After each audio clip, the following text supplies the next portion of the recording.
सुप्रभात बहनों। कक्षा एकादश। आज नया पाठ है कृष्णचंद्र जी का जामुन का पेड़।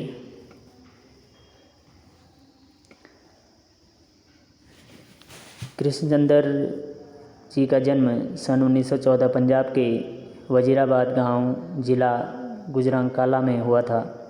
इनकी प्रमुख रचनाएं एक गिरजाए खंदक, यूकलिप्टस की डाली, कहानी संग्रह, शिकस्त जरगांव की रानी, सड़क वापस जाती है, आसमान रोशन है, एक गधे की आत्मकथा, अन्नदाता हम वैसी हैं, जब खेत जागे, 52 पत्ते, एक वायलिन, समंदर के किनारे, कागज़ की नाव, मेरी यादों के किनारे।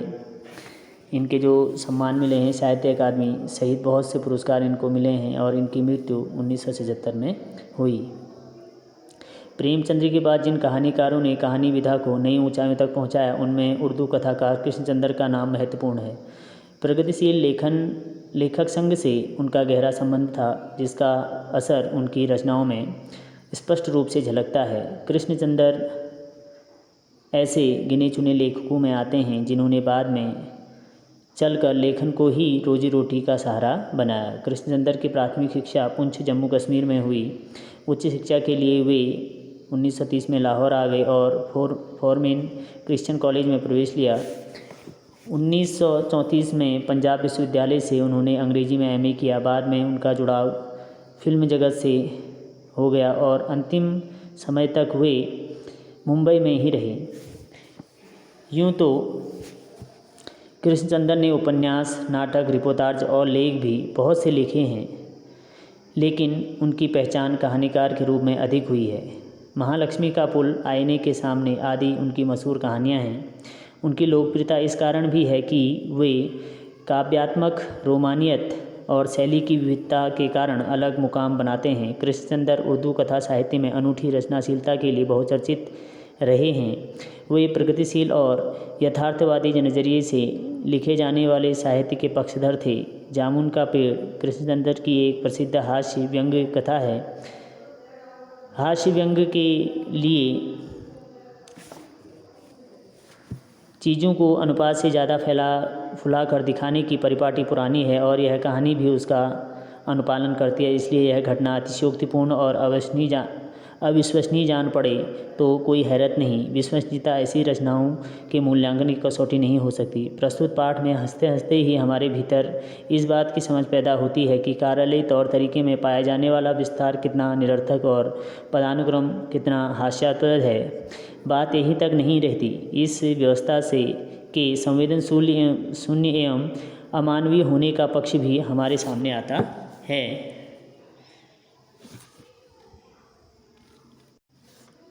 जामुन का पेड़। रात को बड़े जोर का झक्कड़ चला। सेक्रेटेरिएट में लॉन में जामुन का एक पेड़ गिर पड़ा। सवेरे को जब माली ने देखा तो उसे पता चला कि पेड़ के नीचे एक आदमी दबा पड़ा है।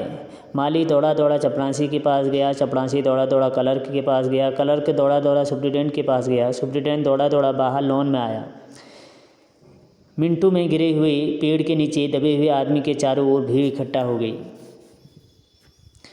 बेचारा जामुन का पेड़ कितना फलदार था, एक क्लर्क बोला, और इसकी जामुनें कितनी रसीली होती थी, दूसरा क्लर्क याद करते हुए बोला।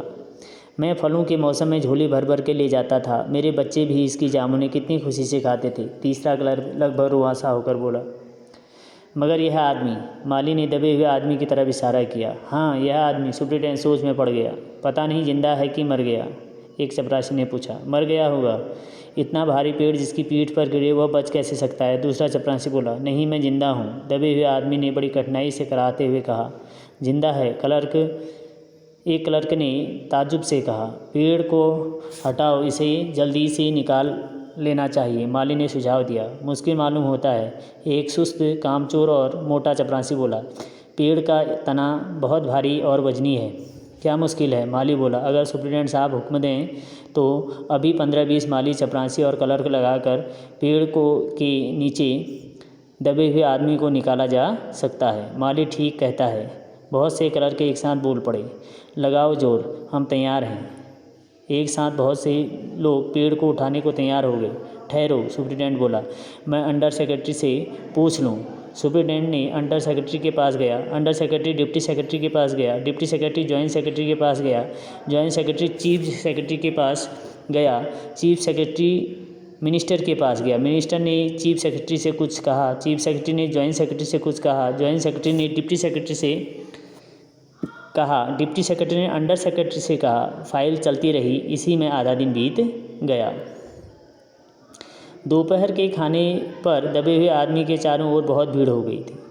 लोग तरह तरह की बातें कर रहे थे। कुछ मनचले क्लर्कों ने समस्या को खुद ही सुलझाना चाहा। वे हुकूमत के फैसले का इंतज़ार किए बिना पेड़ को अपने आप हटा देने का निश्चय कर रहे थे कि इतने में सुप्रिटेंडेंट फाइल लिए भागा भागा आया। बोला, हम लोग खुद इस पेड़ को नहीं हटा सकते, हम लोग व्यापार विभाग से संबंधित हैं। यह पेड़ की समस्या है जो कृषि विभाग के अधीन है। मैं इस फाइल को अर्जेंट मार करके कृषि विभाग को भेज रहा हूँ। वहाँ से उत्तर आते ही इस पेड़ को हटवा दिया जाएगा।